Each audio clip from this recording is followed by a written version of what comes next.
स्वागत है बच्चों आपका आज के सेशन में। एक्सरसाइज 6.2 का प्रश्न 2 है। देखिए, पाइथागोरस त्रिक लिखिए जिसका एक सदस्य है। पहला पार्ट देखिए 6 है, उसका एक सदस्य। पाइथागोरस त्रिक लिखने, तो पाइथागोरस त्रिक के लिए क्या करते हैं हम, इसमें सबसे पहले लिखते हैं हम कि माना पाइथागोरस त्रिक, पाइथागोरस त्रिक 2m comma m square minus 1 और m स्क्वायर जमा 1 है। इसको लेते हैं हम पाइथागोरस त्रिक के लिए। कि पाइथागोरस त्रिक के लिए क्या करते हैं हम कि माना पाइथागोरस त्रिक 2m comma m square minus 1 और m स्क्वायर जमा 1 है। इनको लेते हैं हम कि मान लो कि हमारे पास पाइथागोरस त्रिक है। तो इसलिए सबसे पहले क्या करते हैं हम, जो हमारे पास से 2m है, इस 2m को इसके बराबर लेते हैं। अब करेंगे हम इसलिए करके या माना करके भी लिख सकते हैं आप, इसलिए कि 2m पहला जो त्रिक माना ये इस सदस्य के बराबर, जो हमारे पास पहला सदस्य दिया 6, इसको मानेंगे। हर क्वेश्चन में ऐसा करेंगे आपका 2m बराबर है 6, 2m बराबर है 6 जो सदस्य दिया है। तो इसलिए यहाँ से आप m की वैल्यू फाइंड आउट कर सकते हैं। देखिए कि m बराबर है 6 का 6, गुणा करने वाला कहाँ चले जाता है वो आपको पता है, वो चले जाता है बटे में। 2 चले गए बटे में, तो इसलिए कटता तो काटिए, 2 एकम 2, 2 3 6, तो m आ गया देखो हमारे पास 3, m हमारे पास 3 आ गया। अब इसलिए अब ये त्रिक तो हमने लिया, अब दूसरा त्रिक लेना आपने। अब लिखेंगे आप इसलिए m स्क्वायर माइनस 1 बराबर है, m स्क्वायर माइनस 1 बराबर है। तो अब हम m की वैल्यू पुट करेंगे। देखिए m कितना आ गया 3, तो m स्क्वायर, m मतलब 3 इसका स्क्वायर, फिर माइनस 1 है तो माइनस 1। अब 3 का स्क्वायर कितना हो गया, 3 3 9 और माइनस 1। 3 के स्क्वायर का मतलब 3 को 2 बार गुणा, कई करते हैं 3 दूने 6, गलत हो जाता है। 3 के स्क्वायर का मतलब क्या है कि इस तरह 3 के स्क्वायर का मतलब है कि आप 3 गुणा 3 करेंगे, 3 को 2 बार ही, 3 3 9 आएगा। अब देखिए 9 आपका प्लस का है, 1 आपका माइनस का, 9 में घटे 8 आएगा, तो ये आ गया 8। ओके, अब अगला जो त्रिक है वो हमारे पास है m स्क्वायर जमा 1 है। तो अब लिखेंगे आप इसलिए m स्क्वायर प्लस 1 बराबर है। फिर आप क्या करेंगे, यहाँ पर m की वैल्यू डालेंगे। m कितना आया था हमारे पास, 3, 3 इसका स्क्वायर और जमा है तो जमा 1। फिर देखिए 3 का स्क्वायर 3 3 9 और जमा 1 का 1, 9 जमा 1 10। तो ये हमारे पास त्रिक आ गया। पहला सदस्य हमारे पास 6 है, दूसरा सदस्य 8 आ गया, तीसरा 10 आ गया। इसको नहीं लेते, इसको हम यहाँ से m की वैल्यू फाइंड आउट करते हैं। जो m आएगा बारी बारी से आप इनकी वैल्यू यहाँ पर पुट करेंगे। तो अब लिखेंगे आप इसलिए पाइथागोरस त्रिक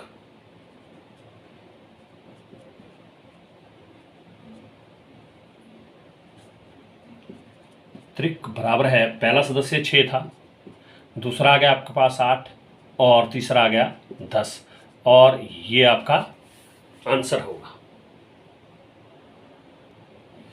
अब दूसरा पार्ट है, देखिए कि 14 का पाइथागोरस त्रिक लिखना आपने। एक सदस्य उसका 14 है। फिर आप करेंगे वैसे ही कि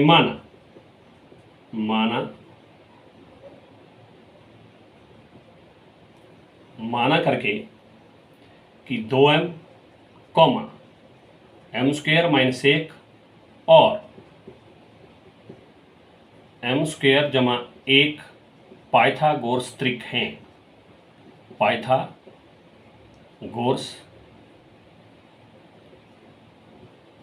त्रिक हैं।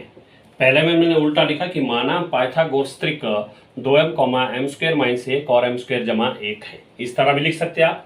अगर इस तरह लिखना चाहे कि माना 2m comma m square minus 1 और m स्क्वायर जमा 1 पाइथागोरस त्रिक है। फिर आप वैसे ही करेंगे। पहला जो त्रिक है बोलिए हमने 2m, तो 2m किसके बराबर होगा, 14 के बराबर, क्योंकि ये पहला सदस्य है और ये भी पहला, तो इसके इसलिए क्या करेंगे आप, इसलिए 2m बराबर है 14।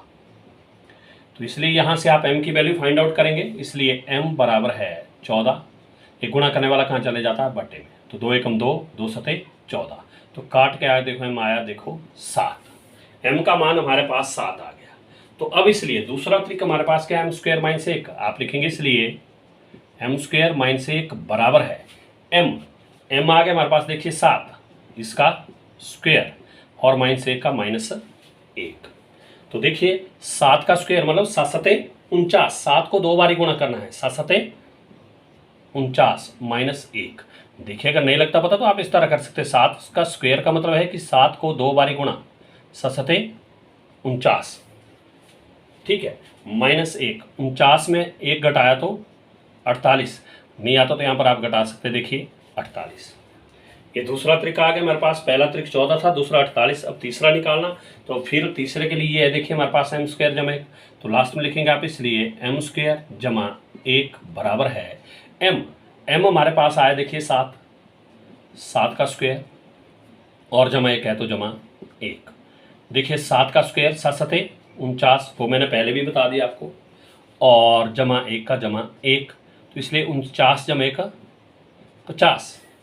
अब आप लिख सकते हैं इसलिए पाइथागोरस त्रिक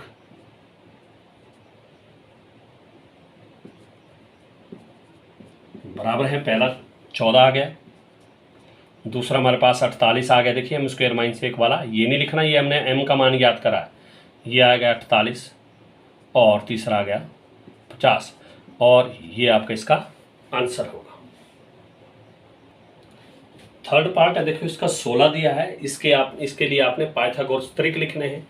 पहला सदस्य हमारे पास 16 दिया है, फिर आप ऐसे लिखेंगे कि माना 2m m स्क्वायर -1 और m स्क्वायर जमा 1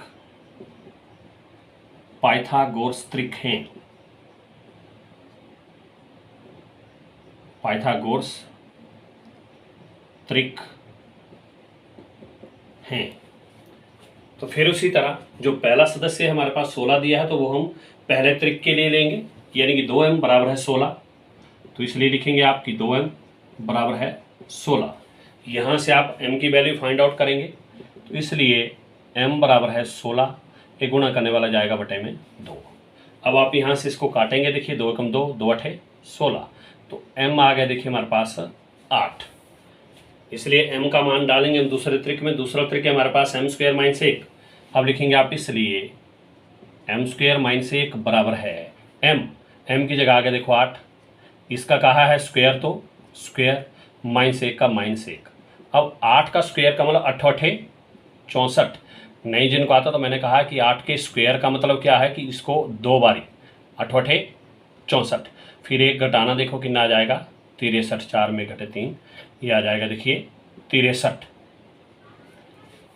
ठीक है, ये दूसरा त्रिक आ गया। अब तीसरे त्रिक के लिए m स्क्वायर +1, तो अब लिखेंगे आप, इसलिए m स्क्वायर +1 बराबर है m देखिए हमारे पास आ गया 8 का स्क्वायर, आपने m की वैल्यू पुट करनी है, +1 का +1, फिर देखिए 8 अठे 64, 8 का स्क्वायर का मतलब 8 अठे 64, और जमा 1 का जमा 1, 64 जमा 1 का 65। अब यही हमारा त्रिक हो गया, पहला 16 था, दूसरा 63 हो गया, तीसरा 65 हो गया। अब लिखेंगे आप, इसलिए पाइथागोरस त्रिक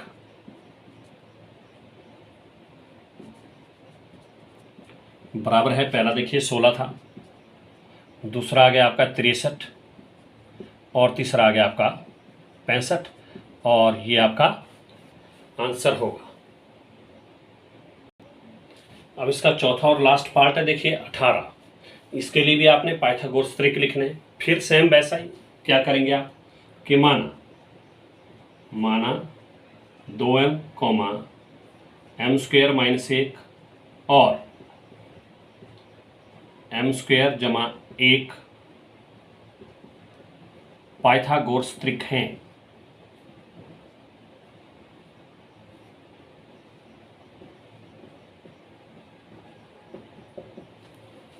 ठीक है, तो अब पहला त्रिक हमारे पास यहाँ पर 2m है, तो यहाँ पर हमारे पास पहला सदस्य 18 दिया है, फिर हम पहले त्रिक को 18 के बराबर करेंगे, तो इसलिए लिखेंगे हम कि 2m बराबर है 18। यहाँ से आप अब m की वैल्यू फाइंड आउट करेंगे, तो इसलिए m बराबर है 18, ये गुणा करने वाला कहाँ जाता है, बटे में, तो देखिए 2 गुणा कर रहा तो ये बटे में गया, तो 2 एकम 2, 2 9 18, 9 आ गया बीच में, इसलिए m बराबर है 9। अब हम क्या करेंगे, अब दूसरा तरीका लेंगे। देखो दूसरा तरीका हमारे पास m स्क्वायर माइनस 1, अब लिखेंगे आप इसलिए m स्क्वायर माइनस 1 बराबर है m देखिए कितना है 9, 9 इसका स्क्वायर माइनस 1 का माइनस 1, 9 का स्क्वायर का मतलब 9 9 81, नहीं आता जिनको मैं बार बार कह रहा हूँ, 9 स्क्वायर का मतलब 9 को 2 बारी गुणा, 9 9 81 और माइनस 1 का माइनस 1, 81 में 1 घटाएंगे तो कितना आएगा, 1 में 1 शून्य और ये आ गया आपका 80, ये आ गया 80। ये हमारे पास दूसरा ट्रिक हो गया। अब तीसरा ट्रिक हमारे पास m स्क्वायर प्लस 1 है, अब लिखेंगे आप इसलिए m स्क्वायर प्लस 1 बराबर है m क्या है हमारे पास, देखिए 9, देखो ना m की जगह आ गया 9, 9 और इसका स्क्वायर, फिर प्लस है तो प्लस 1 का 1, फिर देखिए 9 का स्क्वायर 9 9 81 प्लस 1, 81 प्लस 1 हो गया 82, ये आ गया 82। ये हमारे पास तीसरा ट्रिक भी आ गया। तो अब लास्ट में लिखेंगे आप इसलिए पाइथागोरस ट्रिक बराबर है, पहला सदस्य हमारे पास 18 है, दूसरा ये नहीं लिखना आपने, ये तो m का मान है, ये है हमारे पास वो आ गया 80 और तीसरा आ गया 82 कॉमा करके, और ये आपका आंसर होगा। तो इस तरह से करने आपने, ओके।